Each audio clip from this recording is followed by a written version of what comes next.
Notre dépendance au pétrole assure aux compagnies du secteur énergétique des profits phénoménaux. Je les vois engager d'énormes ressources pour faire barrage aux énergies alternatives, pour contrôler les réserves mondiales et pour maintenir des prix du pétrole élevés.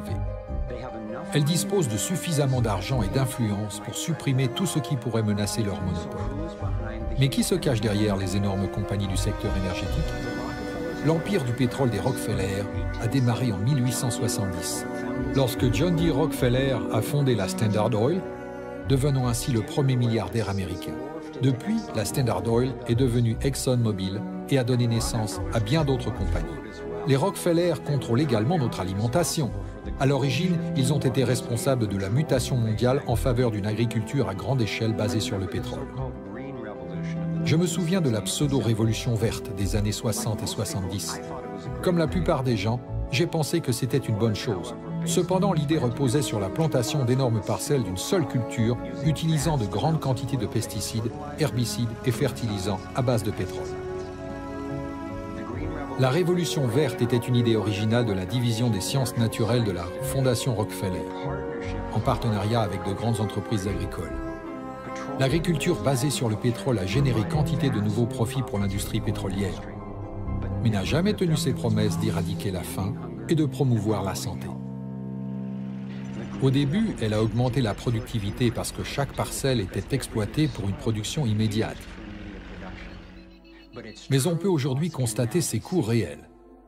Les contribuables paient des milliards en subventions aux entreprises géantes de l'industrie agroalimentaire.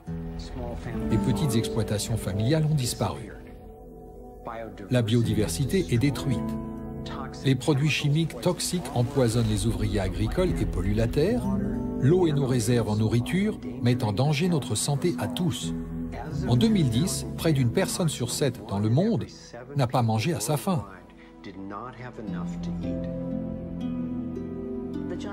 Les entreprises géantes qui avaient fourni les produits chimiques à l'agriculture industrielle chimique parlaient de 3 instruments pour renforcer la chaîne alimentaire. Le premier était le recours au génie génétique comme outil de contrôle. Le deuxième consistait à breveter les graines et la vie comme outil de contrôle en déclarant que les graines relevaient de la propriété privée, traitant la réutilisation de graines par les agriculteurs comme un crime, un vol de propriété intellectuelle. Et le troisième était les soi-disant traités de libre-échange qui devaient priver les gens ordinaires, les agriculteurs, les producteurs de leur liberté de réutiliser des graines. La conception d'une technologie Terminator permettant de créer des graines stériles et de rendre l'humanité toujours plus dépendante d'une poignée d'entreprises constitue l'ultime étape de ce processus. Ce que nous faisons avec les graines revient à la création inédite d'une nouvelle forme de colonisation que j'appelle la colonisation du futur. Which I call the colonization of the future.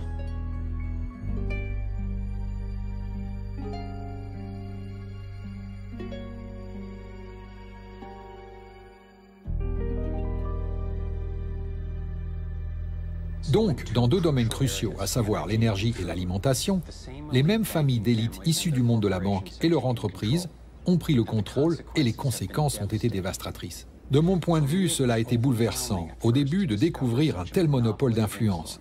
Mais je savais que c'était important, un peu comme lorsqu'on apprend qu'on est victime d'une maladie grave mais curable.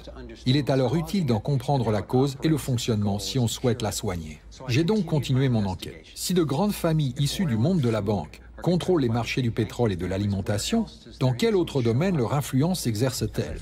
Comme je suivais la trace de l'argent, j'ai commencé à constater le même schéma de contrôle dans tous les aspects de nos vies. Et j'ai toujours trouvé les mêmes familles à leur tête, soit directement via leurs banques et entreprises, soit indirectement via leurs grandes fondations.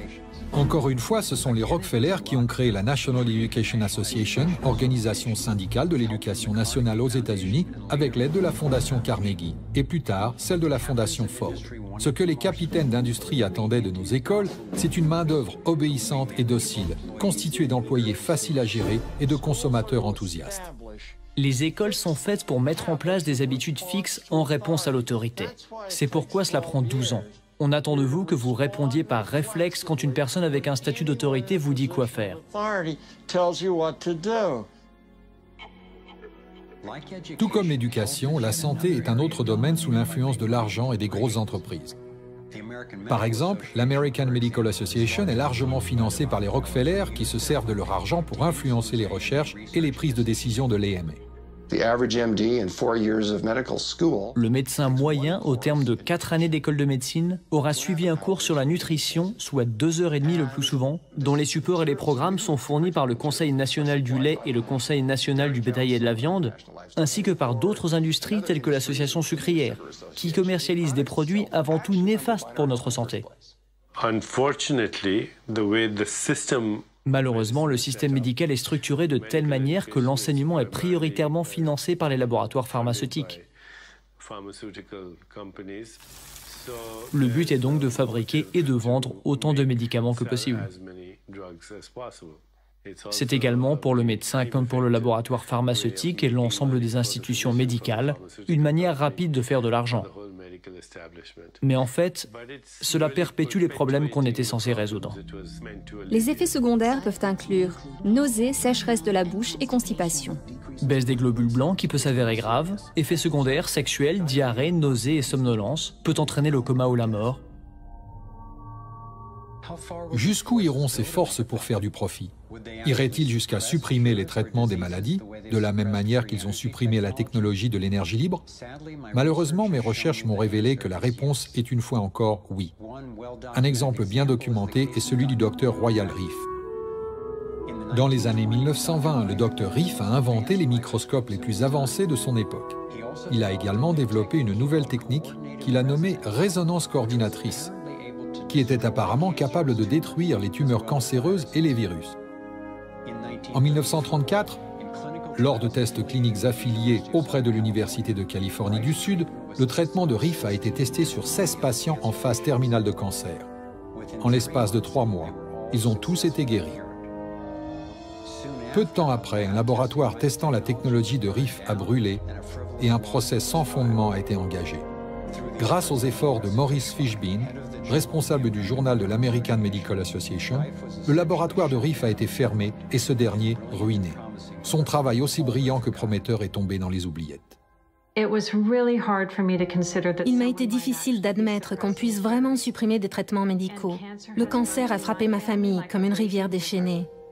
J'ai découvert que tout était lié au brevet. Si un laboratoire pharmaceutique peut breveter un traitement et en tirer profit, surtout si la prise de ce traitement est à long terme, il le commercialise. Sinon, nous n'en entendrons jamais parler. Rife n'a pas été le seul à avoir ses recherches interrompues. René Kess détenait une ancienne formule des Indiens Ojibwe, très efficace. Harry Oxy et Max Gerson utilisaient des remèdes naturels qui fonctionnaient. Mais si vous effectuez des recherches plus poussées, l'AMA les a fait passer pour de complets illuminés. C'est en cela que suivre la trace de l'argent a été si utile, car les mêmes pouvoirs qui contrôlent l'AMA, leur recherche et leur financement, contrôlent également les laboratoires pharmaceutiques. Il y a donc une motivation financière de plusieurs milliards de dollars pour supprimer les traitements qui ne peuvent pas être brevetés. Le fait de savoir que des traitements existent n'a pas soulagé la peine que j'ai ressentie suite à la disparition de tant d'êtres chers atteints de cancer. Cela m'a donné un but vers lequel tourner ma douleur. Je crois que si l'on prend tout l'amour et le dévouement qu'on porte à une personne décédée ou sur le point de mourir et qu'on l'utilise pour développer et fournir ces traitements aux personnes qui en ont besoin, on peut mettre fin à cet héritage du cancer et se sentir mieux.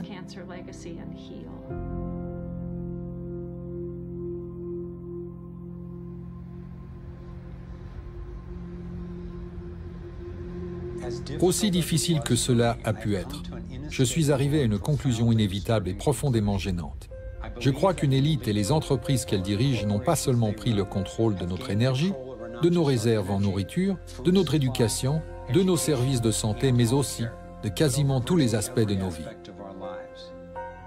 Et c'est possible en contrôlant le monde de la finance, non pas en créant plus de valeur, mais en contrôlant véritablement la source de l'argent. Lorsque j'ai suivi la trace de l'argent, j'ai découvert que cela me ramenait au niveau d'une pyramide. Nous nous situons à la base, vacants à nos occupations quotidiennes. Au-dessus de nous se trouve le gouvernement. Ces personnes à qui l'on donne le monopole du pouvoir et qui l'utilisent pour nous taxer et nous contrôler, que l'on soit d'accord ou pas. Mais qui les contrôlent, eux? Au niveau supérieur se trouvent les entreprises. Beaucoup diraient que désormais, ce sont les entreprises et non pas les États-nations qui dirigent le monde. Il parle de corporatocratie. Pour prendre possession des ressources mondiales et contrôler les marchés, cette corporatocratie doit avoir accès à un argent de faible valeur. Les grandes entreprises obtiennent leurs prêts à des taux préférentiels auprès des grandes banques, ce qui signifie que les élites aisées qui contrôlent les plus grosses banques contrôlent ces entreprises. En suivant la trace de l'argent, j'ai appris que presque toutes mes croyances à son sujet étaient fausses. Il est intéressant de voir à quel point on se pose si peu de questions sur toutes ces choses de la vie quotidienne. Lorsque, par exemple, nous nous rendons dans une banque et que nous demandons un prêt de, disons, 50 000 $ ou 50 000 livres, que se passe-t-il vraiment? La plupart des gens vivent leur vie en se basant sur une vague image de ce qui se passe.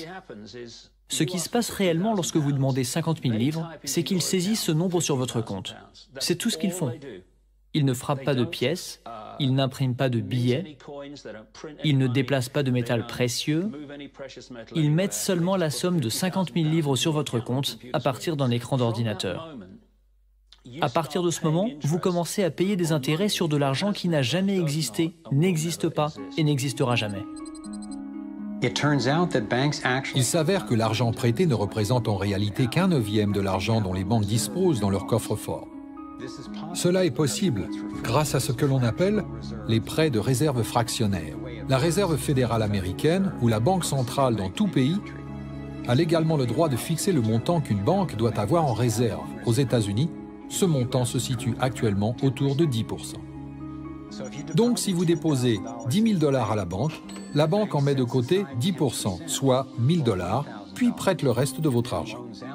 Pour comprendre le fonctionnement de ce système, admettons qu'une personne vienne à la banque et demande un prêt de 9 000 $ pour l'achat d'une voiture. À ce moment, ce sont les 9 000 $ de votre dépôt d'origine que la banque prête. Dès lors, l'argent n'est plus là. L'emprunteur paie ensuite le vendeur de la voiture et l'argent est déposé dans une autre banque qui fait partie du même système bancaire central. Ces 9 000 $ sont traités comme un nouveau dépôt et le processus continue. L'argent est à nouveau déposé et prêté jusqu'à ce que le dépôt initial de 10 000 $ se transforme en une somme de 100 000 €. Le système bancaire a simplement créé 90 000 $ en prêtant votre argent. Apparemment, cela a débuté avec les orfèvres du XVIIe siècle, lorsque la monnaie d'échange était l'or. L'or était lourd à porter. Le véritable métal était donc stocké dans les coffres-forts et le commerce s'effectuait grâce à des récépissés. Ces récépissés représentaient la première forme d'argent papier. Étant donné que seules quelques personnes retiraient leur or à n'importe quel moment, les propriétaires des coffres-forts, essentiellement les nouveaux banquiers, ont commencé à créer des récépissés pour plus de métaux qu'ils n'en avaient réellement. Ils ont prêté ces récépissés et facturé des intérêts sur de l'argent, en l'occurrence de l'or, qu'ils ne possédaient pas réellement. C'est ainsi que notre système de réserve fractionnaire a vu le jour. Dans ce système, les banquiers sont supposés créer de l'argent à partir de rien, alors que le reste d'entre nous doit travailler dur pour le gagner. Cela a engendré une forme moderne de servitude, dans laquelle la masse de la société travaille désormais pour s'acquitter de ses dettes auprès des banques.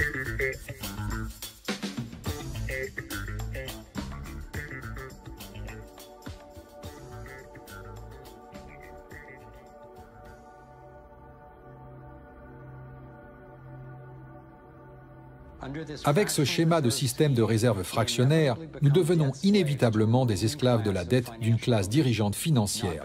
Non pas parce que ces dirigeants sont meilleurs ou plus intelligents, mais parce qu'ils ont manipulé le système à leur avantage et au détriment de la plupart des gens sur la planète. Catherine Austin Fitts est une experte de la question.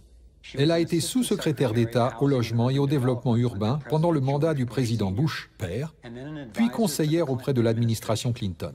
Faisons une partie de Monopoly et admettons que vous souhaitiez acheter la rue de la Paix. Je peux tout simplement imprimer de l'argent en permanence, m'en donner plus et abaisser ainsi la valeur de votre argent en imprimant toujours plus. Peu importe que vous travailliez dur ou que vous réussissiez dans la vie, je peux toujours vous acheter gratuitement. Alors comment se fait-il que si vous ou moi créons de l'argent, cela s'appelle de la contrefaçon, mais que si ce sont les banques qui le font, on appelle cela de l'augmentation des réserves en argent? Comment les banques ont-elles obtenu ce pouvoir? C'est en 1910, sur l'île Jekyll, que les représentants des familles Rockefeller, Rothschild Morgan et d'autres banquiers privés se sont réunis en secret pour rédiger l'avant-projet de législation qui créera la Réserve fédérale américaine. Ed Griffin a retranscrit dans un livre ce qui s'est passé sur l'île de Jekyll. Les banques centrales sont des cartels bancaires qui ont établi un partenariat avec les gouvernements respectifs des pays où elles opèrent et à qui on a donné le monopole de la création des réserves d'argent d'une nation. C'est le cadeau que leur ont offert les politiciens, si l'on peut dire, pour le partenariat. Que font les banquiers pour les politiciens en retour? Puisqu'ils détiennent le pouvoir légal de le faire, ils promettent de créer de l'argent à partir de rien, chaque fois que le gouvernement en a besoin. Et depuis 2008, nous avons été les témoins de la plus importante période d'impression de faux argent de l'histoire. Ce tour de passe-passe financier dissimule les coûts, protège les responsables et fait de nous des esclaves de la dette qui doivent travailler pour rembourser la facture. Le service des recettes internes a été créé la même année que la Réserve fédérale américaine en 1913. Et l'impôt sur le revenu a ensuite été introduit afin que vous et moi payions la dette des politiciens plus les intérêts aux banquiers. Tout cela est plutôt révélateur. Le problème est qu'aux États-Unis, nous disposons d'un système de banque centrale privée déguisé en un système qui appartient au gouvernement. Si vous regardez dans l'annuaire de la ville Washington et cherchez la réserve fédérale dans les pages bleues caractéristiques du gouvernement, vous découvrirez qu'elle n'y est pas. Vous la trouverez dans les pages blanches, juste à côté de l'entreprise FedEx. C'est une banque centrale privée. Quelle devrait être la relation appropriée entre le président de la Réserve fédérale américaine et le président des États-Unis? Avant tout, la Réserve fédérale est une agence indépendante. Cela signifie essentiellement qu'aucune autre agence gouvernementale ne peut revenir sur nos décisions. Ne peut revenir sur nos décisions.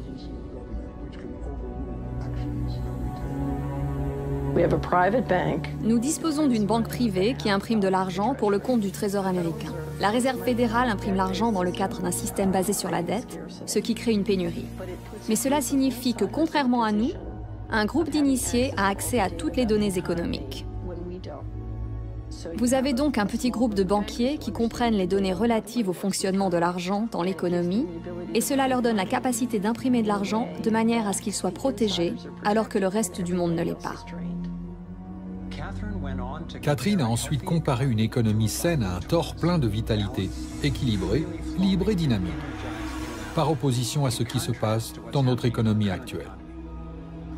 C'est un système très dynamique et qui tend vers l'optimisation.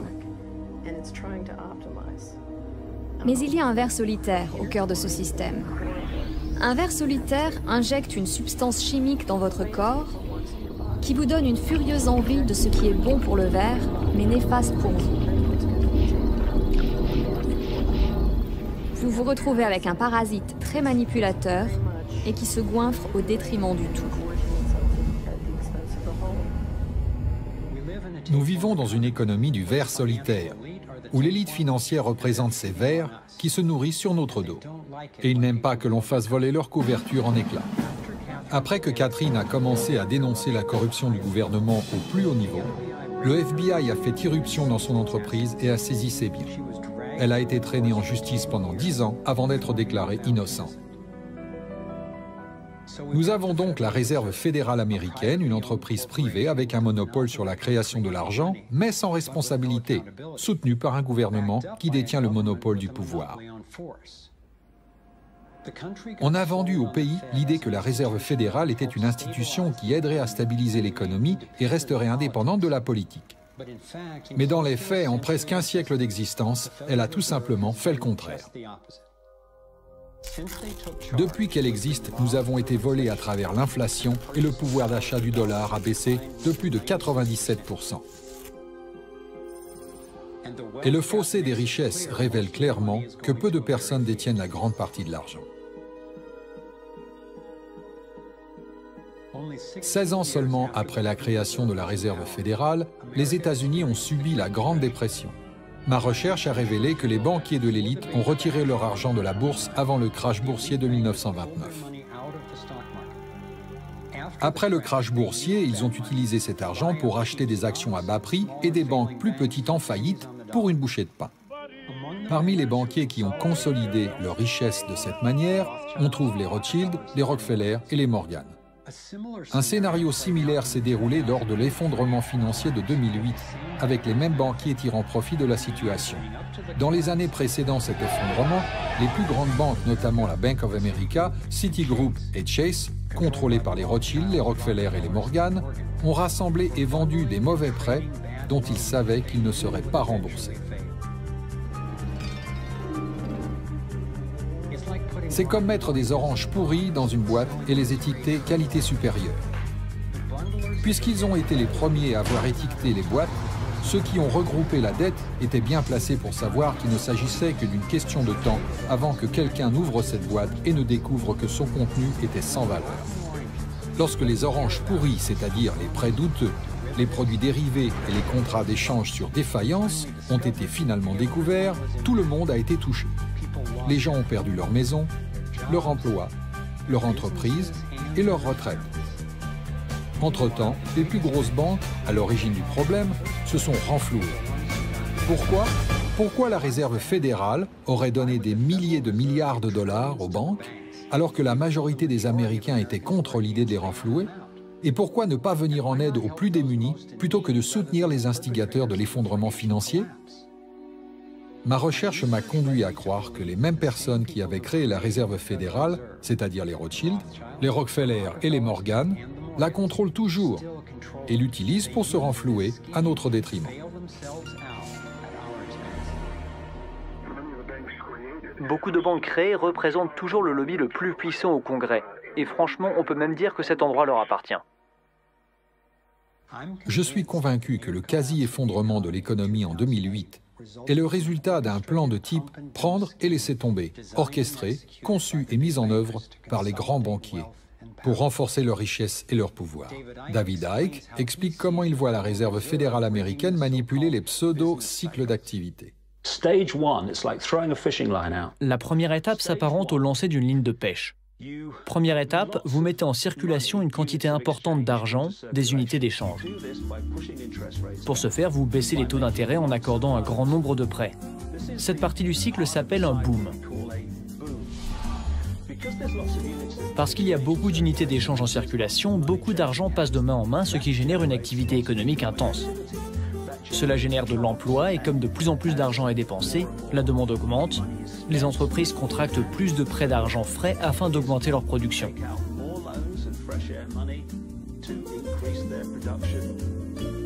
Au quotidien, les gens sont confiants.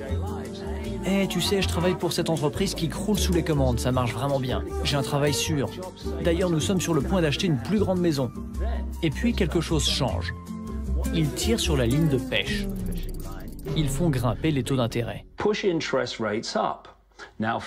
De moins en moins de personnes contractent des prêts et de toute façon, les banques renforcent les critères pour pouvoir obtenir un prêt. De même, étant donné que les taux d'intérêt ont augmenté, une partie plus importante du revenu de la population sert à rembourser les intérêts supplémentaires et non pas à acheter des biens. Tout d'un coup, il n'y a plus autant d'argent en circulation.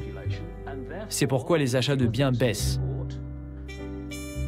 Les entreprises commencent à voir leurs profits diminuer. Elles commencent à supprimer des emplois et leur activité ralentit. Les gens perdent leur emploi. Ils ne peuvent plus honorer l'hypothèque qu'ils ont prise sur la grande maison qu'ils avaient achetée lorsque tout allait bien. Les banques commencent alors à ramener la ligne de pêche.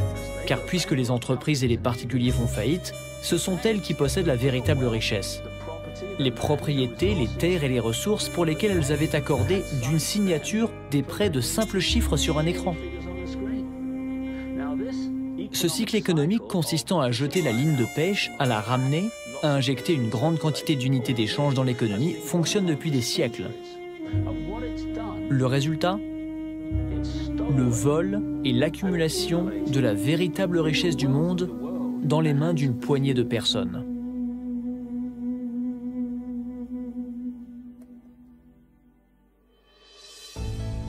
À un niveau international, les banques centrales utilisent la Banque mondiale et le Fonds monétaire international pour créer plus d'argent pendant qu'elles exploitent les ressources des pays auxquels elles prêtent, et conduisant, dans le même temps, à la faillite. La Banque centrale des banques centrales est la banque des règlements internationaux créée par la famille Rothschild.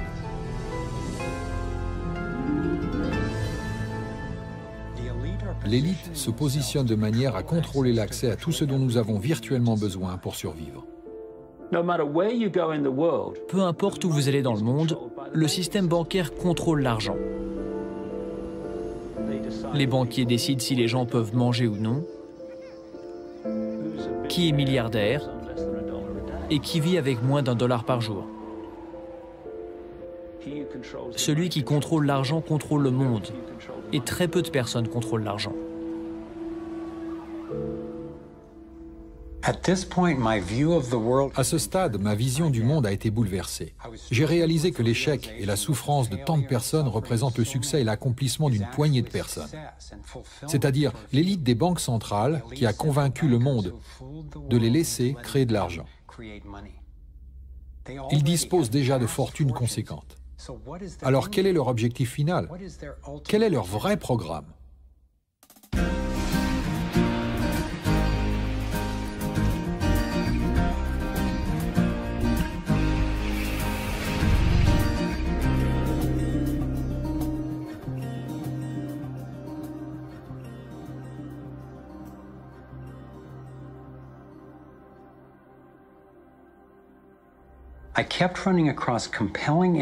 Je suis sans cesse tombé sur des preuves irréfutables et des experts crédibles qui m'ont expliqué que le programme secret de l'élite bancaire n'était rien d'autre que la domination mondiale. Au début, je ne voulais pas le croire, mais j'étais déterminé à découvrir ce qui nous empêchait de prospérer, peu importe où cela pouvait me mener.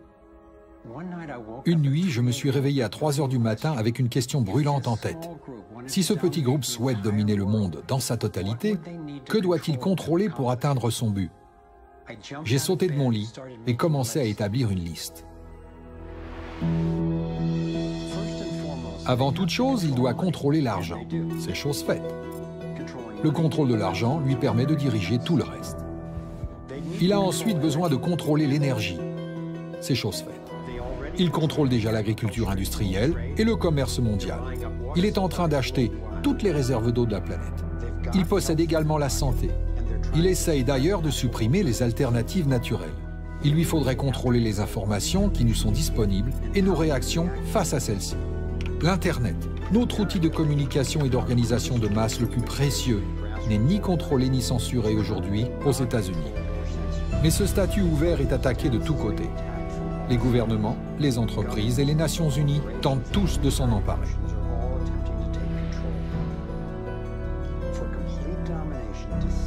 Pour établir une domination totale, les dissidents doivent être contrôlés.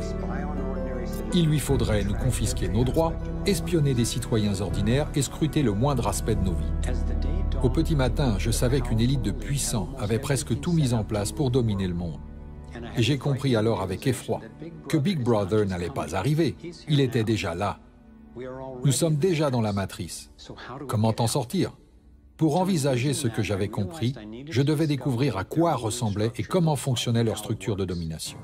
Un groupe relativement restreint composé de quelques familles, notamment les Rothschild, les Rockefeller, les Morgan et les Carnegie, ainsi que les Harriman et les Schiff, les Warburg, sont à la tête de l'élite dirigeante dans l'Occident depuis des générations. Je ne suis pas en train de dire que chacun des membres de ces familles ont un rôle à jouer dans ce programme de domination mondiale, ni même qu'ils en sont conscients. En revanche, je suis convaincu que les chefs de ces dynasties contrôlent les intérêts commerciaux et financiers qui servent à exécuter ce sombre projet, responsable de la destruction de si nombreuses vies. Les personnes qui mettent en place ce programme dans le secret sont connues sous de nombreux noms. Des rapports ayant filtré ont révélé qu'ils se réunissent partout dans le monde, à l'abri des regards, pour discuter de leur programme. Ensuite, avec la précision d'une montre suisse, leurs plans commencent à apparaître dans les secteurs médiatiques, financiers, commerciaux et militaires. Bien entendu, toutes les personnes impliquées dans ces groupes ne prennent pas part aux décisions. Il existe une hiérarchie en termes de savoir et d'implication. L'œil omniscient est l'un des principaux symboles de cette élite dirigeante. Il figure sur le billet de 1 $, sur les emblèmes du système de surveillance de masse américain appelé « Connaissance complète de l'information » et de l'agence de renseignement britannique MI5, et surplombe même la Cour suprême de l'État d'Israël, conçue et financée intégralement par les Rothschild. Je pense qu'ils ont repris l'image majestueuse de la pyramide de Khéops et de son légendaire sommet métallique afin d'en pervertir le sens. Les personnes au sommet de la pyramide peuvent suivre et contrôler celles qui se trouvent au-dessous.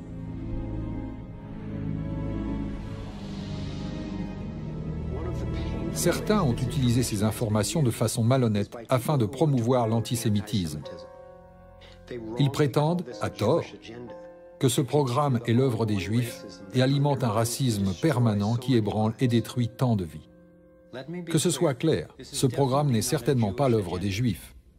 Des recherches ont montré que les dirigeants des banques centrales ont financé les deux camps lors de la Seconde Guerre mondiale, et même certaines entreprises complices d'Hitler dans les atrocités commises envers les Juifs. Étant donné que ces personnes disposent de plus d'argent que leur famille n'en aurait besoin, pendant des générations, et étant donné qu'ils détiennent le pouvoir de créer de l'argent, je ne pense pas que la richesse soit leur objectif final. Une fois que vous possédez tous les biens matériels dont vous pourriez rêver dans la vie, que reste-t-il d'excitant? Pour la majeure partie des gens, la réponse est le pouvoir mondial. Ils sont devenus une élite intellectuelle. Ils ont commencé à penser qu'ils avaient un meilleur plan que celui de n'importe qui d'autre. Ils ont dans l'idée que la liberté est dangereuse. Si vous donnez la liberté aux gens, que vont-ils en faire? Ils ne vont probablement pas l'utiliser de façon raisonnable comme on pourrait le penser. Nous sommes plus intelligents qu'eux et pour leur propre bien, nous devons les diriger. Alors que j'en étais arrivé à accepter l'idée d'une élite dirigeante planifiant une domination mondiale, j'ai commencé à entendre ces mêmes personnes en parler publiquement et plus directement, sauf qu'ils l'appelaient le nouvel ordre mondial. Lorsque nous réussirons, parce qu'il ne fait aucun doute que nous réussirons, nous pourrons établir ce nouvel ordre mondial. Il s'agit d'un nouvel ordre mondial qui se caractérise par des défis significativement différents et radicalement nouveaux. Un nouvel ordre mondial peut être créé, il s'agit là d'une opportunité extraordinaire.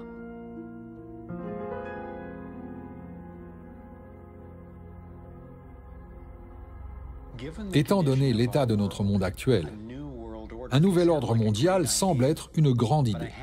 Mais je devais faire la distinction entre ce que j'avais découvert à propos de la domination mondiale, un gouvernement mondial unique dirigé par une petite élite, et la réalité de notre interdépendance mondiale, c'est-à-dire la prise de conscience qu'à un niveau fondamental et même spirituel, nous ne sommes pas séparés, nous sommes liés. Mais le programme relatif à la domination mondiale est l'exact opposé. C'est une stratégie du diviser pour mieux régner, destinée à nous opposer les uns aux autres, à nous faire penser que ce sont les démocrates ou les républicains, les libéraux ou les conservateurs qui représentent le problème, alors qu'en fin de compte, les deux clans servent les mêmes intérêts. Je crois que nous nous dirigeons vers une autorité mondiale totalitaire, en réalité une dictature militaire menée par une petite élite qui possède tout le pouvoir et établit toutes les règles. S'ils y parviennent, il n'y aura nulle part où s'enfuir, nulle part où se cacher. Pensez-y.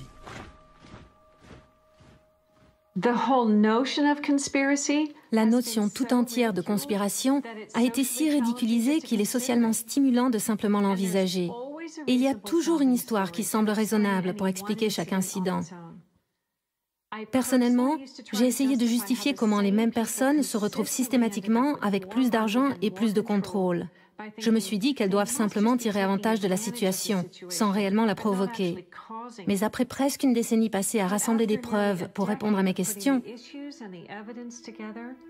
je suis convaincue que ce n'est pas le fruit du hasard et que quelques familles très puissantes dans le secteur bancaire et appartenant à l'élite, ainsi que leurs partenaires politiques et des grandes entreprises, ont bel et bien un programme pour dominer et contrôler le reste de l'humanité.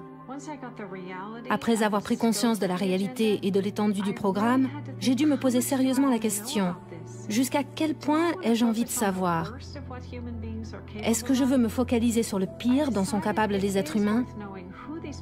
J'ai décidé qu'il valait la peine de savoir qui étaient ces personnes et comment leur organisation fonctionne, car à l'opposé de la rage et de la tristesse, il y a la clarté et la force, le pouvoir que nous détenons de concentrer efficacement nos efforts, maintenant que nous comprenons ce qui se passe vraiment.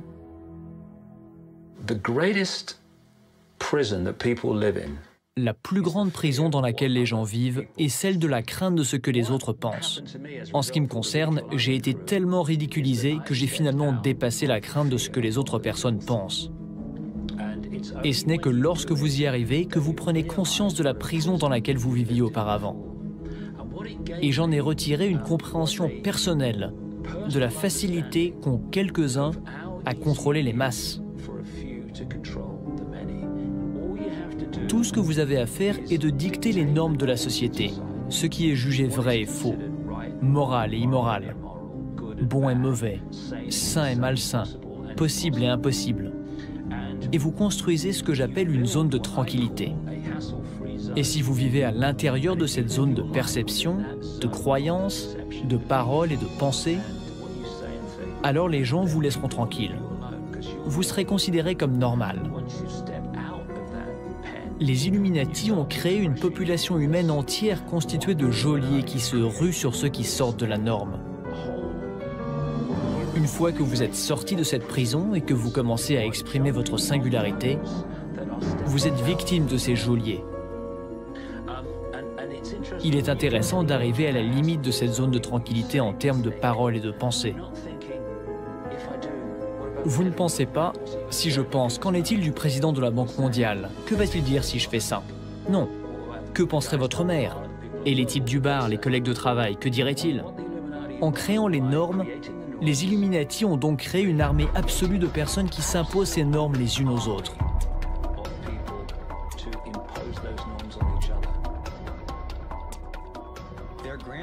Leur stratégie grandiose de domination mondiale est en train d'être mise en œuvre. Ils divisent le monde en super-États qui dépassent les frontières nationales pour qu'il soit plus facile pour eux de nous gérer. Ils ont déjà établi l'Union européenne et l'Union africaine. Des politiciens américains, canadiens et mexicains, sous couvert du partenariat pour la sécurité et la prospérité, travaillent sur la partie nord de ce qui pourrait être, sans doute, être appelé des plans pour l'Union américaine. Cela dure depuis des années sans le consentement des citoyens ou du Congrès. Une union du Pacifique est déjà en train d'être mise en place. Il s'agit de la charte organisationnelle pour la tyrannie mondiale, la structure pour un contrôle total. Voici deux des hommes les plus puissants d'Europe, parlant de passer à un gouvernement unique mondial.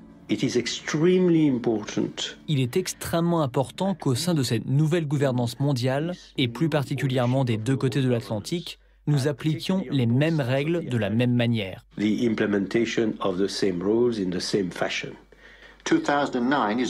2009 est également la première année de gouvernance mondiale avec la création du G20 au beau milieu de la crise financière. Au niveau international, l'élite des banques centrales a mis en place d'énormes organisations pour faire appliquer leurs politiques, notamment l'Organisation mondiale du commerce, l'Organisation mondiale de la santé et le Fonds monétaire international. Grâce à son expérience de plusieurs décennies en tant que tueur à gages économiques, John Perkins sait comment la connivence entre les banques, les entreprises et les gouvernements leur a permis de s'emparer de pays dans le monde entier. Beaucoup de techniques ont été utilisées, mais la plus courante consiste à aller dans un pays qui dispose de ressources que nos entreprises convoitent, comme le pétrole.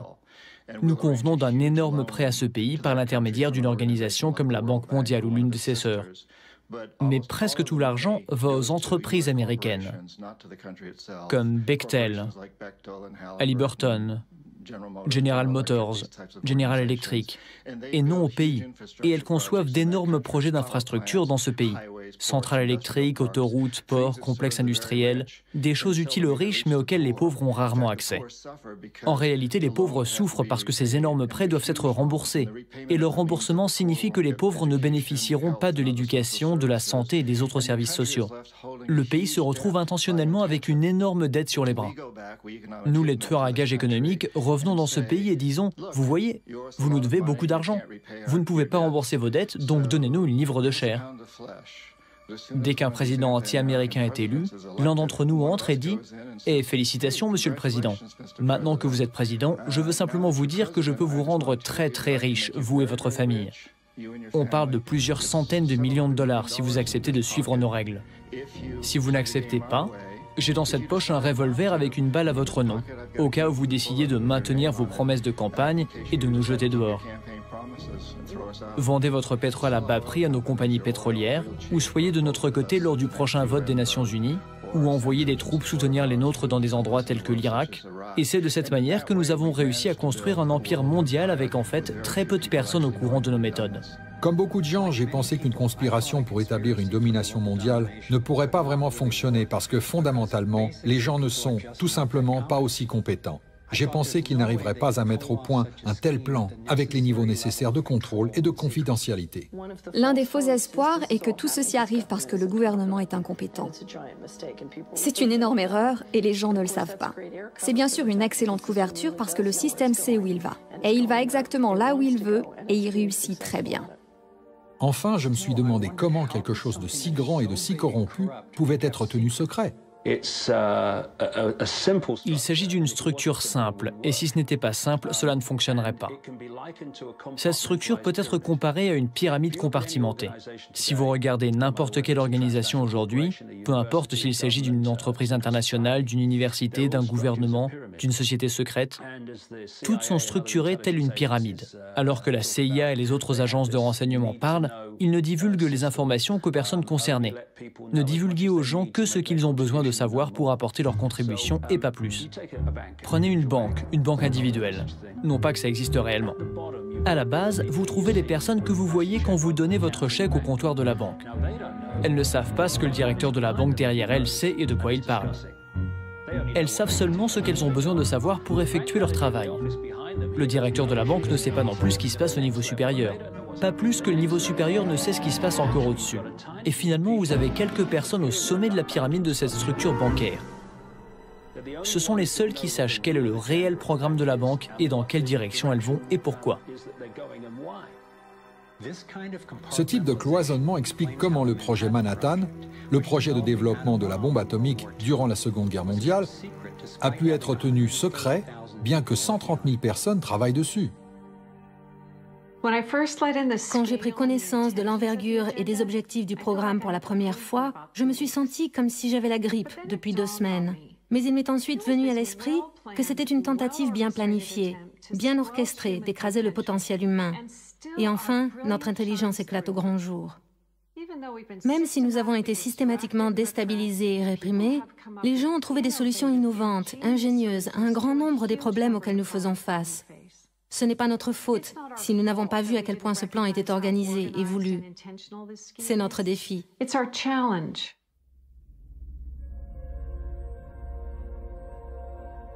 J'ai regardé le monde que l'élite dirigeante nous a déjà donné et j'ai pu que me demander dans quel type de monde vivrions-nous s'ils détenaient la domination absolue et totale sur chacun et partout. Dans ce nouvel ordre mondial qu'est le leur, un petit nombre de personnes exercent un contrôle total sur les vies de chacun par le biais d'un système de surveillance intrusive, une répression violente des dissidents et l'esclavage de la dette. Imaginez de toutes petites îles d'opulence entourées d'une mer de misère, où la mission des militaires est de protéger les nantis contre les démunis.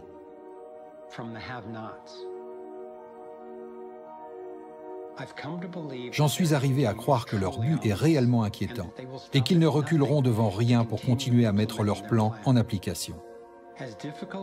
Aussi difficile que cela puisse être à accepter pour les Américains, je ne suis pas convaincu que le programme de l'élite mondiale prévoit la destruction de la force et de la souveraineté financière des États-Unis.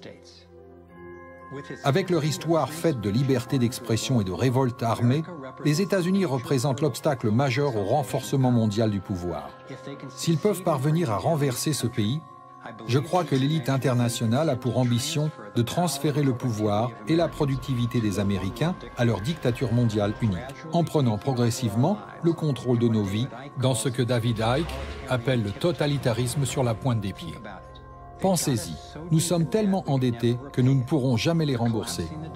Ils font faire s'effondrer le dollar et ils essaient de le remplacer avec une monnaie mondiale du FMI.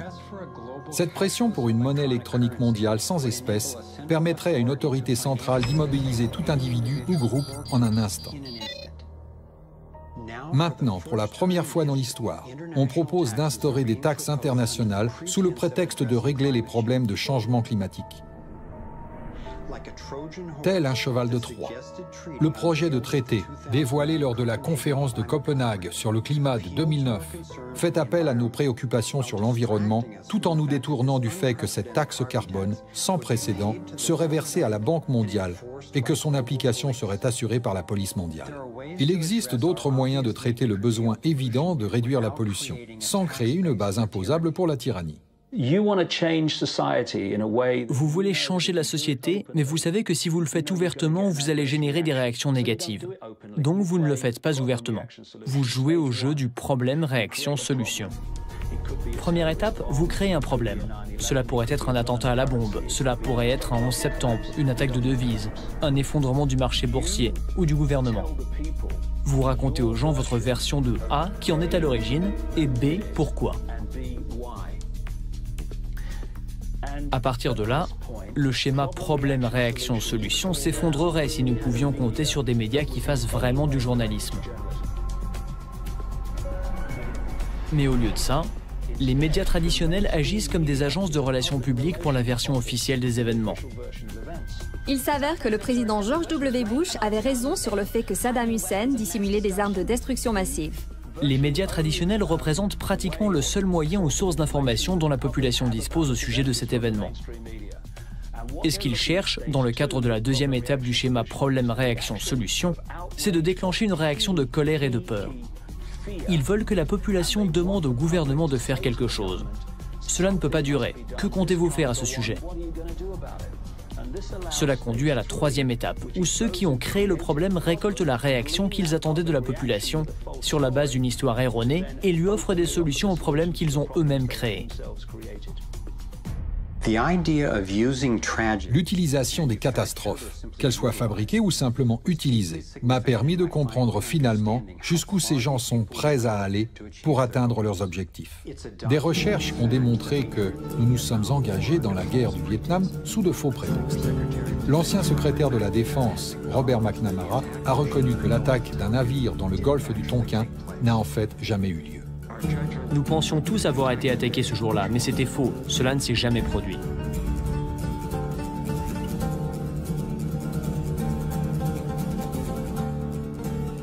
Plus récemment, le président Bush a envahi l'Irak en prétextant l'existence non avérée d'armes de destruction massive. On fait parfois référence à ces tactiques sous le nom de « opération sous fausse bannière ». Un nombre croissant de personnes croient que le 11 septembre était une opération sous fausse bannière lancée par l'élite mondiale afin de mettre en place l'étape destinée à prendre le contrôle du pétrole du Moyen-Orient et à démanteler les protections constitutionnelles américaines. There are lives in the valleys. There are people under fire. There are children at the cannon. There is blood on the wire. There is blood on the wire. There is blood on the wire. There is... La majeure partie de ce qui est nécessaire pour mettre en place un État policier est, en fait, déjà en place. Aujourd'hui, aux États-Unis, n'importe qui peut se retrouver emprisonné sans avertissement et sans bonne raison. On peut être kidnappé, torturé et assassiné légalement si le gouvernement décide que l'on représente une menace à ses projets.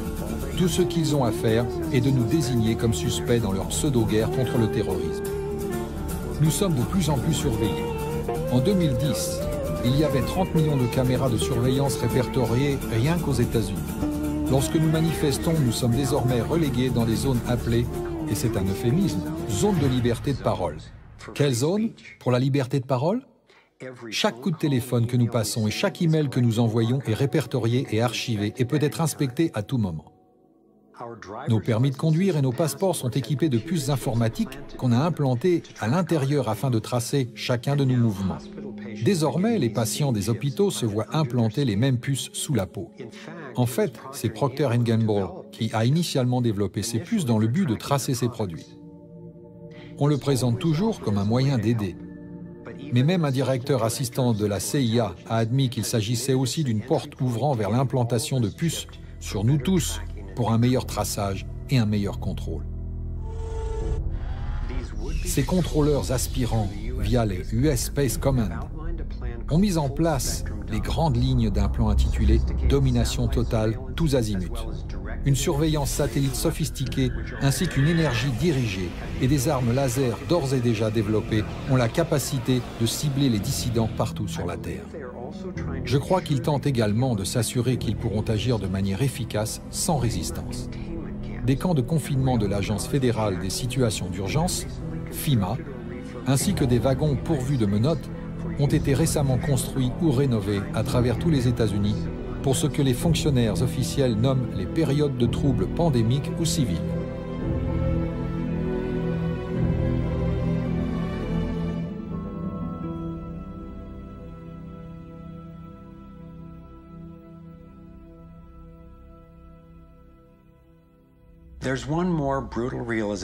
Il existe une autre prise de conscience encore plus brutale à propos du programme de domination mondiale que je souhaite partager. J'ai eu beaucoup de mal à la comprendre, mais en l'ignorant, cette enquête serait dangereusement incomplète et nos stratégies de solution manqueraient d'informations.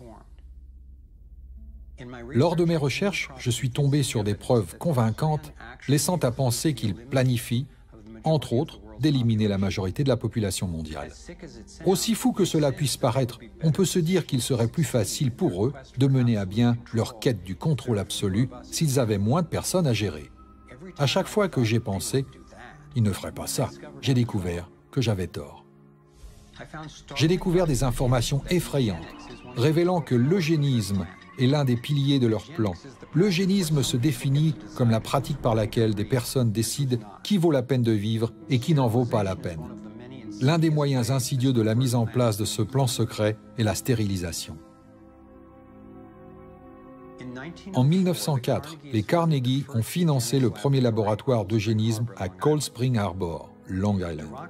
Les Rockefeller ont financé des programmes eugéniques visant à une stérilisation forcée des personnes de couleur et ont financé l'Institut Kaiser Wilhelm en Allemagne pour faire avancer le programme de suprématie raciale adopté plus tard par Hitler.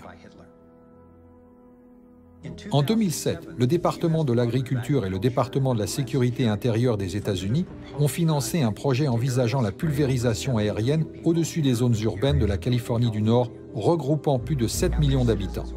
Après que les citoyens se sont organisés contre ce plan, les fonctionnaires du gouvernement ont été forcés de révéler que le produit à pulvériser contenait de multiples toxines qui pouvaient causer des maladies et perturber le cycle reproductif.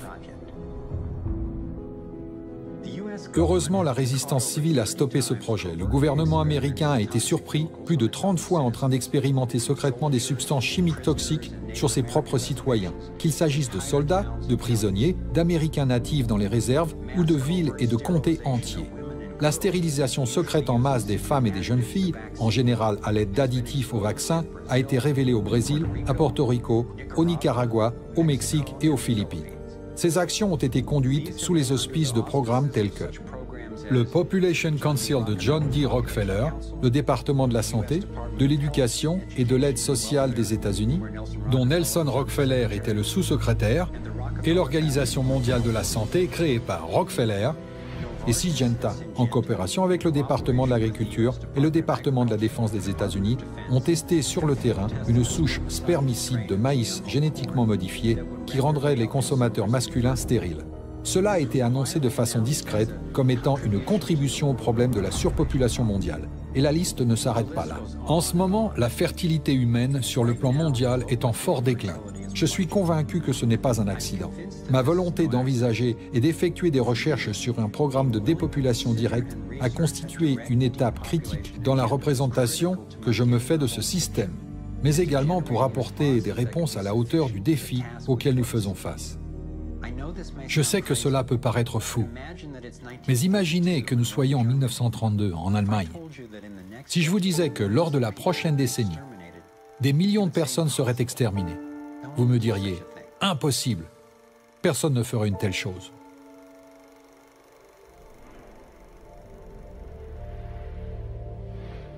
C'est à ça que ressemble le dépeuplement aujourd'hui.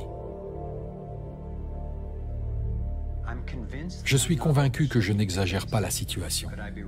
Se pourrait-il que j'ai tort? Peut-être. Mais si ce n'était pas le cas? Nous nous trouvons à un croisement critique dans l'évolution humaine.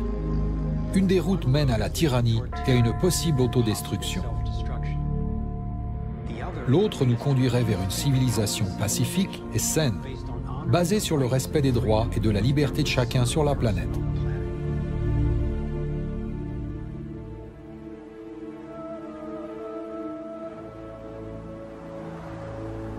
Pour partir dans cette direction, il ne tient qu'à vous et moi de dégager cette route.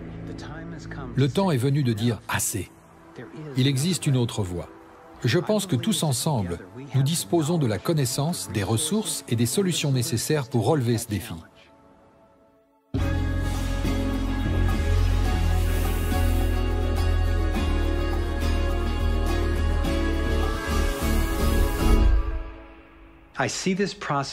Je considère ce processus comme rien de moins qu'une lutte pour l'âme de l'humanité. Cela commence avec un changement de vision du monde, en répondant à la question « Qui sommes-nous vraiment ? Qu'est-ce que la nature humaine ?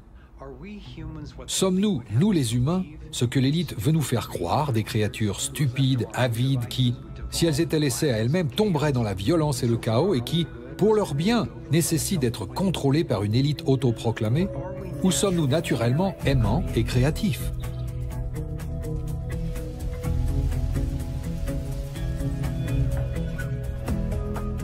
Je crois que quand les gens seront en bonne santé et qu'ils auront ce qu'il faut pour survivre, nous pourrons créer un monde basé sur l'intégrité, la liberté et la compassion. Un monde dans lequel chacun pourra prospérer. De laquelle de ces deux visions sera fait notre avenir? C'est à nous de choisir, maintenant. Le programme de l'élite dirigeante résulte d'une vision du monde destructrice, basée sur leur croyance qu'il n'y a pas assez pour tout le monde, que certaines personnes sont plus méritantes que d'autres et que leur propre sécurité dépend du maintien d'un contrôle absolu sur le reste d'entre nous. En bref, leur vision du monde est basée sur la pénurie et la peur. Mais aussi puissants qu'ils soient, les architectes du nouvel ordre mondial ne peuvent créer leur abominable vision sans notre complicité. Pour les arrêter, pour rendre leur programme obsolète, nous devons nous réveiller. Nous devons agir. Il s'agit du dernier effort, d'une phase particulière de la civilisation. C'est le dernier souffle, et j'utilise souvent la métaphore de la chenille se transformant en papillon, car la chenille croque son chemin à travers l'écosystème. Elle est très destructrice, mange 300 fois son poids en une journée, jusqu'à n'en plus pouvoir, se suspendre et s'endormir, avant que sa peau se transforme en une chrysalide solidifiée. Puis dans son corps, vous avez ces cellules imaginales, comme les appellent les biologistes, qui se forment, et le corps de la chenille devient une véritable source nutritive pour ces cellules. Mais ce qui est important au sujet de cette métaphore, c'est que l'ancien et le nouveau coexistent pendant un laps de temps. L'essentiel pour la chenille, c'est de préserver sa vie. Aujourd'hui, c'est un gouvernement désespéré qui essaie de contrôler le pétrole au Moyen-Orient et qui veut promouvoir l'énergie nucléaire et tout ce qui va avec. Ils en savent long, mais ils doivent se protéger eux-mêmes. C'est leur travail. Mais si vous aimez les papillons, il ne faut pas marcher sur les chenilles. On ne peut donc pas les détester, cela ne donnerait rien de bon. Mais si vous désirez de l'énergie alternative, ne demandez pas à une administration de l'économie pétrolière de la produire pour vous. Nous devons la produire nous-mêmes. Nous, cellules imaginales, devons montrer qu'elle est moins chère, plus rentable et plus efficace. Notre travail consiste à construire le nouveau monde. Si nous avions une vision globale pour nous dire que la crise est une naissance et que l'on a besoin de tout le monde, que tout le monde pourra obtenir ce qu'il désire vraiment, nous pourrions transformer ce monde de désespoir en la renaissance de la créativité et de l'amour de l'homme. Il peut sembler que l'élite dirigeante dispose de toutes les cartes, mais nous avons beaucoup d'atouts dans notre manche. D'abord, parlons chiffres. Peu de gens appliquent sciemment le programme de domination. La plupart de ceux qui participent à la mise en place de ce plan ne comprennent pas le tableau d'ensemble auquel ils prennent part. Selon mes calculs, nous sommes plus d'1 million de fois plus nombreux que les véritables architectes du plan, rien qu'aux États-Unis. L'écologiste et entrepreneur Paul Hawken estime qu'il existe désormais plus d'1 million d'organisations dans le monde qui travaillent pour la justice sociale et environnementale, soit le plus grand mouvement social de l'histoire de l'humanité.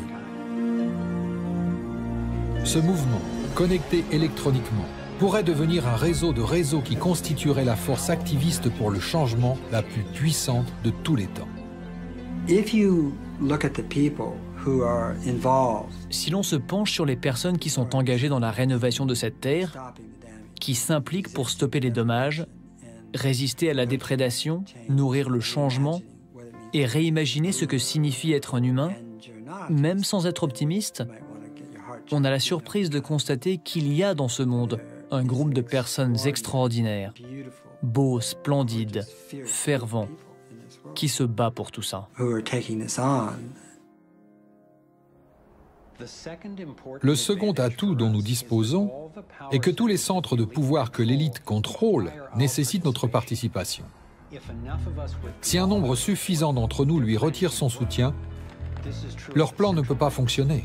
C'est vrai pour les banques centrales, les institutions militaires, les médias institutionnels, le gouvernement et bien d'autres.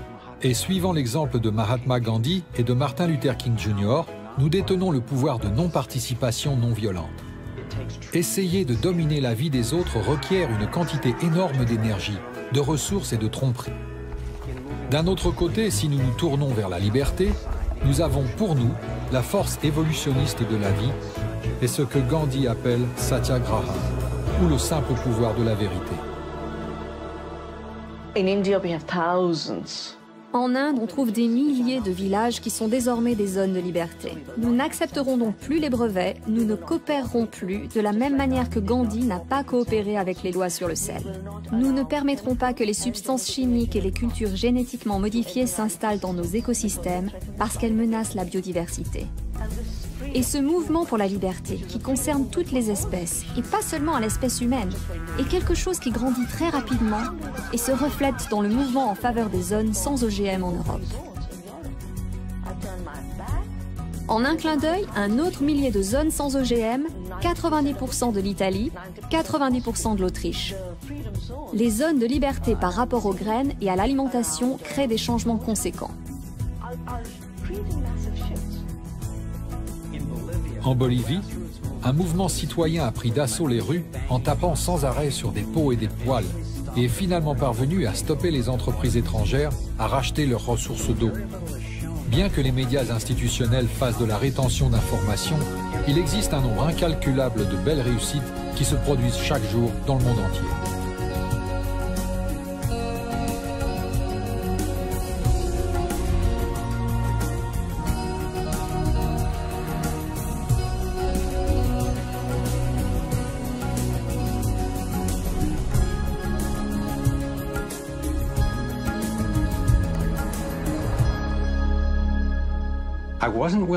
Je ne souhaitais pas réaliser ce film sans être sûr qu'il existe des réponses pour faire face à la crise. Et aujourd'hui, le pouvoir d'Internet nous permet de partager l'étendue et la profondeur de cette recherche. Nous avons passé des années à créer un vaste site web, thrivemovement.com, qui rassemble tout et diffuse l'information, ainsi que ce que nous pouvons en faire. Il est accessible à tous. Vous y trouverez vraiment votre propre module de navigation pour aller plus loin dans les sujets principaux abordés dans le film, code, problèmes et solutions. Vous pouvez étudier les stratégies et les tactiques et vous connecter avec les autres afin de mettre en place des actions importantes. Chaque fait énoncé dans ce film a été vérifié par une autorité extérieure dont vous trouverez la référence sur notre site web. Ce navigateur de secteur facilite la pensée de systèmes entiers qui reconnaît que les actions effectuées dans un domaine ont un impact sur tous les autres.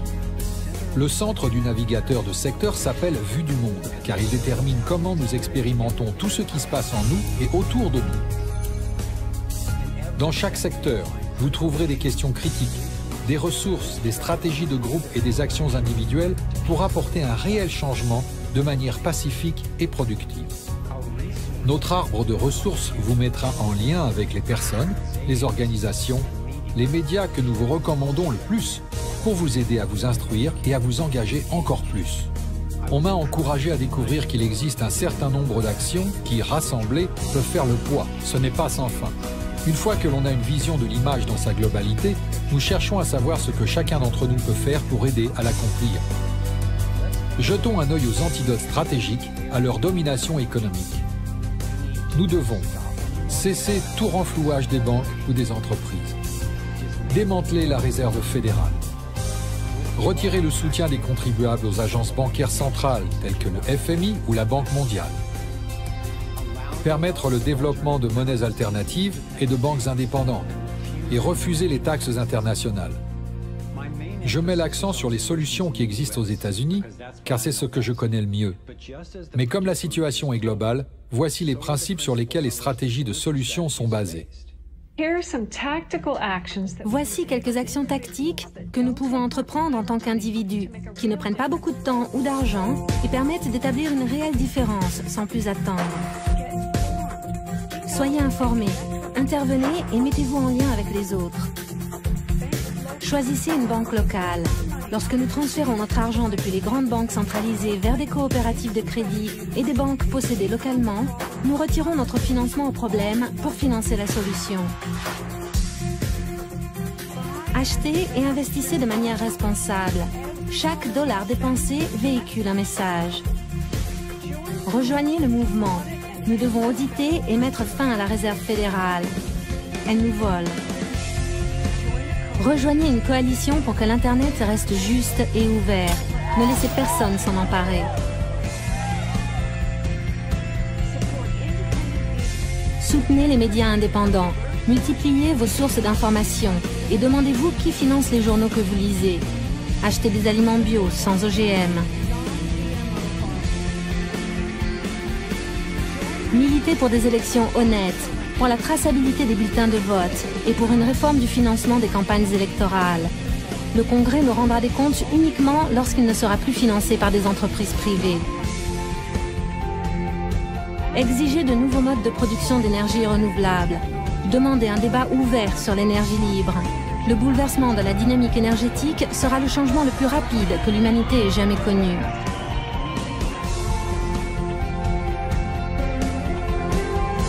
Participez aux actions de masse critique. Cette stratégie de mise à profit de notre énergie consiste à attendre qu'un grand nombre d'entre nous soient d'accord pour entreprendre une action. Imaginez 1 million de personnes agissant à l'unisson. Imaginez bien plus encore.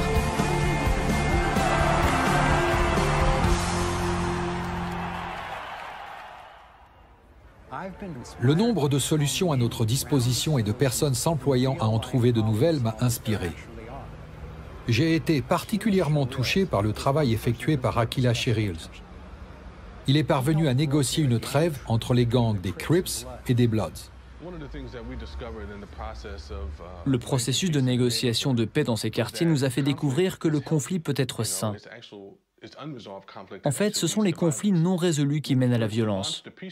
La première année d'application du traité de paix a été un vrai succès. Les homicides au sein des gangs ont chuté de 44% dans le quartier grâce à notre action. Aquila décrit le déroulement de la rencontre entre deux chefs de gangs rivaux après la trêve. Le type est allé le voir et lui a dit « Écoute mec, je sais que tu as des choses à me reprocher.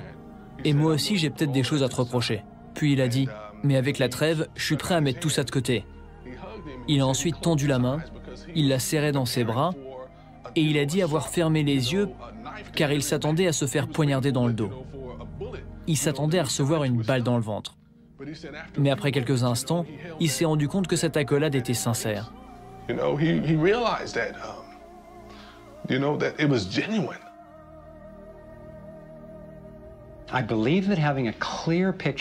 Je crois qu'il est aussi nécessaire de bien connaître notre potentiel que de découvrir ce qui nous empêche de l'exploiter. Je veux ainsi vous emmener vers un futur auquel il est possible d'accéder. Il s'agit d'un monde que l'élite s'efforce à qualifier de chimérique, mais je suis convaincu qu'il est parfaitement possible de l'atteindre. Nous pouvons créer un monde dans lequel l'humanité pourrait prospérer, dans lequel nous nous sentirions en sécurité, un monde où l'air, l'eau et la nourriture seraient sains, un monde dans lequel les communautés seraient en mesure de produire leur propre énergie, leur propre nourriture, un monde dans lequel le commerce serait ouvert et équitable. Au lieu d'être répressive, la justice travaillerait à reconstruire des vies et à consoler les pertes. Les assurances paieraient les médecins pour veiller à notre santé. L'éducation est volontaire, en servant les besoins des individus et non pas celles des entreprises. Les médias seraient indépendants et intègres. Un monde sans subvention ni renflouage. Imaginez, avec un système monétaire honnête, avec peu ou pas de taxes et des factures énergétiques faibles, vous auriez assez d'argent pour rembourser votre maison et votre voiture. Vous pourriez épargner et investir. Vous seriez plus riche, plus libre et plus en sécurité, en travaillant autant, voire moins.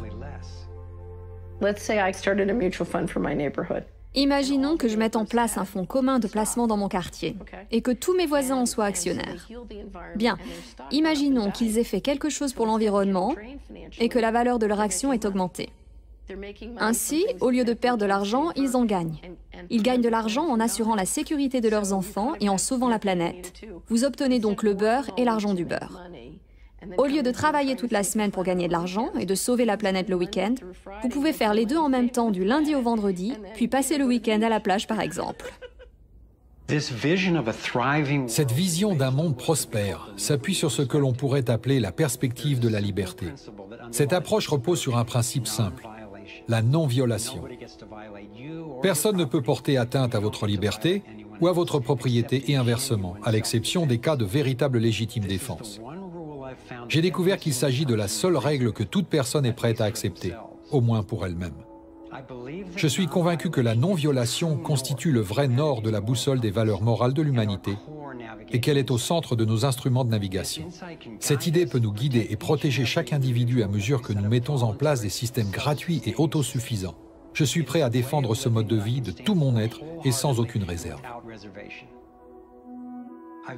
Les travaux de l'économiste autrichien Ludwig von Mises m'ont profondément influencé.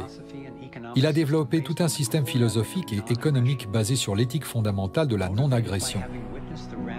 Témoin des ravages du communisme et du fascisme en Europe, il a passé sa vie à tenter de trouver une voie équitable. Il a reconnu que ces systèmes, de même que le socialisme, et même la démocratie, présupposent à tort que les droits collectifs ou du groupe sont plus importants que ceux de l'individu. J'avais jusqu'alors toujours accepté l'idée que pour prospérer, il fallait prendre en compte les besoins du groupe avant ceux de l'individu. En étudiant cela de plus près, je me suis rendu compte que ce n'est pas vrai. Les gouvernements, au nom du bien commun, se sont rendus responsables de la plupart des guerres, des morts et de la destruction de la planète. Plus de 200 millions d'individus ont été tués uniquement au cours du XXe siècle. Comment pouvons-nous donc appliquer le principe de non-violation pour inverser cette dynamique? Il nous faudrait passer de la modification progressive d'un système fondamentalement vicié à une transformation totale, où non pas certains, ou même une majorité, mais tout le monde aurait la possibilité de prospérer. Pour mettre en œuvre ce principe de non-violation, il est, à mon sens, nécessaire d'étudier notre passé. Il ne servirait à rien de bâtir un système de vie sain au-dessus d'un système malade. Nous devons revenir aux actes d'injustice les plus profonds sur lesquels notre pays est construit. La confiscation des terres appartenant au peuple, le massacre de leurs femmes et enfants, et la misère dans laquelle nous avons plongé leurs survivants est un mal si absolu que nous pensons devoir y faire face de manière absolue. Nous devons comprendre que ces torts n'ont pas simplement été commis il y a 150 ans. Ces torts s'inscrivent dans le présent, chaque jour.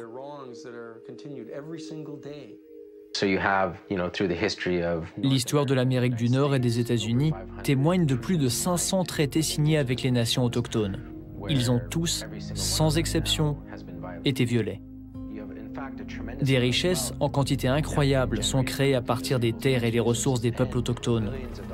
L'exploitation de ces terres et de ces ressources par des entreprises privées et des nations européennes rapporte des milliards de dollars chaque année. Si les grandes entreprises ou les gouvernements occidentaux ne définissaient pas comment vous et moi sommes liés aujourd'hui dans notre pays, quelle forme prendrait ce rapport à l'autre? En quoi serait-il différent? Il nous faudra du temps et du courage pour faire évoluer les mentalités et mener à bien les tâches qui nous conduiront au monde dont je vous parle. Et pourtant, je ne connais pas de plus beau cadeau que nous puissions faire aux générations futures. Nous ne pouvons pas tout faire en même temps. C'est pourquoi j'envisage un processus en 3 étapes. La première étape consiste à rapporter un maximum d'intégrité aux systèmes existants. En divisant par 2 le budget de la défense des États-Unis, il resterait toujours plus ou moins égal aux dépenses militaires du reste du monde. Ces réductions de budget et la suppression de la réserve fédérale pourraient libérer plus de 1000 milliards de dollars par an. Assez d'argent pour nourrir toute l'humanité, résoudre les problèmes sociaux et sauver notre environnement. Nombreux sont ceux qui pensent que la famine et la pauvreté généralisée sont inévitables. En comparaison de la guerre, éliminer la pauvreté et rétablir notre environnement ne coûte pas cher. Selon l'Institut politique de la Terre, dirigé par Lester Brown, le rétablissement de l'environnement de la Terre et l'accomplissement des objectifs sociaux globaux coûteraient moins de 200 milliards de dollars par an. Cette étape n'est toutefois pas l'objectif final de la perspective de la liberté. Si la première étape contient beaucoup de compassion généralement associée à un programme libéral-démocrate, la deuxième étape reflète plutôt la sagesse et la vision du monde des milieux traditionnels et conservateurs. La deuxième étape consiste à restreindre le rôle des gouvernements dans la protection des libertés individuelles et la gestion des éléments que nous partageons, comme les écosystèmes et les ondes que nous utilisons pour communiquer. Une fois que le système aura gagné en intégrité et que la monnaie sera renforcée, les gens auront assez d'argent pour contrôler tout ce qui a une incidence sur eux. La troisième étape est la conséquence de l'accroissement des libertés obtenues par le peuple au cours des 2 premières étapes, étant donné qu'il dispose de plus d'argent et de temps. Il n'existe aucune taxe obligatoire et par conséquent aucune gouvernance obligatoire. Il n'existe pas de monopole du pouvoir. Il existe des règles, mais pas de souverain. La protection rigoureuse des droits individuels s'avère être la clé du respect de notre interdépendance. Nous pouvons être à la fois différents et unifiés. Aussi utopique que cela puisse paraître, j'ai été enthousiasmé par la quantité de réflexions pratiques engendrées par des problèmes tels que les services de santé, la criminalité et l'éducation. Ces 3 étapes allient les meilleurs éléments du libéralisme et du conservatisme qui nous ont divisés pendant si longtemps.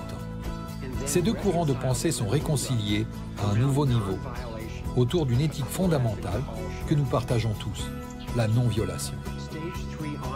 La troisième étape honore la motivation humaine et inclut enfin les droits, non pas de nombreux, non pas d'une majorité, mais de tous les êtres humains.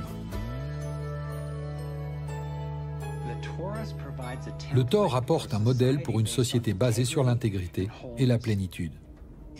Il conserve ce qui fonctionne et dispose d'un retour intégré qui lui permet de se corriger automatiquement et d'innover pour maintenir son équilibre. Nous pouvons appliquer ces capacités de la dynamique du Thor à nos systèmes sociaux. Je suis intimement convaincu que l'alignement conscient sur le modèle de l'énergie vitale fondamentale à tous les niveaux, physique, émotionnel, mental, interpersonnel et environnemental, constitue l'art, la science et la célébration de l'amour. Et c'est ce que nous devons apprendre. L'idée fondamentale d'un lien qui nous unit a changé ma vision du monde. Dans ma propre vie, j'ai trouvé une expression concrète de cette philosophie dans la pratique d'un art martial moderne et non violent, l'aïkido. L'aïkido apporte une aide précieuse pour répondre efficacement et pacifiquement au programme de domination mondiale. Morihei Uehashiba, son fondateur, enseignait que pour pratiquer l'aïkido, il faut imiter le mouvement des atomes et des galaxies.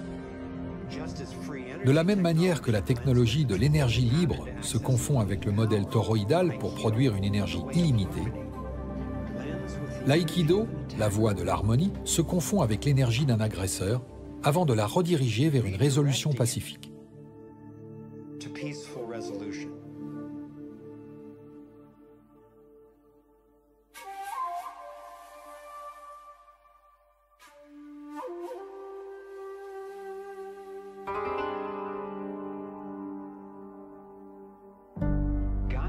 Gandhi et Martin Luther King ont appliqué ces principes d'énergie non agressive aux niveaux économiques et sociaux. Si nous réagissons violemment au programme de domination, autrement que par la légitime défense, Cela ne fera que perpétuer le vieux paradigme du « nous contre eux » et fournir une excuse pour la mise en place de nouvelles mesures étatiques répressives. Je pense qu'il est essentiel, d'un point de vue moral et stratégique, que nous suivions la voie de la non-agression. Il existe un autre aspect du tort dont nous pouvons nous inspirer pour relever les défis auxquels nous faisons face. L'immobilité absolue, le point zéro qui réside au centre de chaque système toroïdal. Je pense que vous et moi, ainsi que tout être vivant, sommes des champs d'énergie torique centrés grâce à l'immobilité et connectés les uns aux autres, ainsi qu'à la conscience infinie d'un univers vivant. Bien que je bénéficie de l'expérience des autres, comme je l'ai souligné ici avec les instruments de navigation, et malgré la valeur des retours quotidiens sur ce qui se passe aujourd'hui, comme le montrent les constantes, j'ai fini par comprendre que notre principale boussole est notre guide intérieur. À mesure que nous réduisons le bruit et amplifions ce signal intérieur, il nous est possible d'entendre la voix du savoir qui prodigue de sages conseils.